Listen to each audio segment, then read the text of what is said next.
اللهم صل على سيدنا ومولانا محمد صاحب التاج والمعراج والبراق والعلم دافع البلاء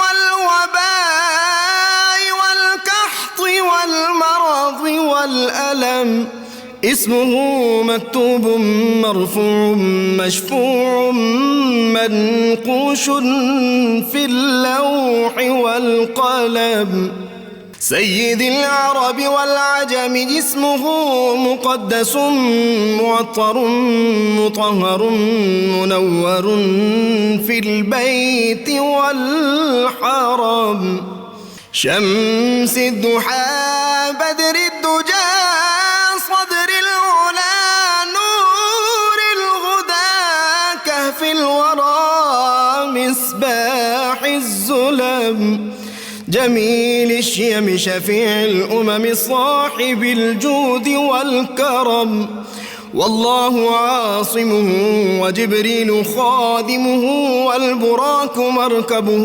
والمعراج سفره وفوق سدرة المنتهى مقامه وقاب قوسين مطلوبه والمطلوب مقصوده والمقصود موجود سيد المرسلين خاتم النبيين شفيع المذنبين أنيس الغريبين رحمة للعالمين راحة العاشقين مراد المشتاقين شمس العارفين سراج السالكين مصباح المقربين محب الفقراء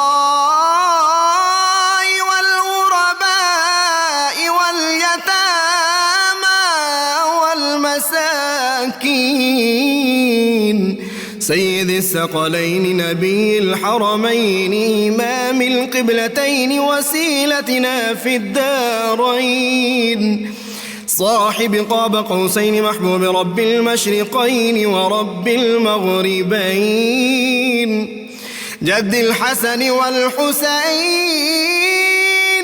مولانا ومولى الثقلين سيدنا أبي القاسم محمد بن عبد الله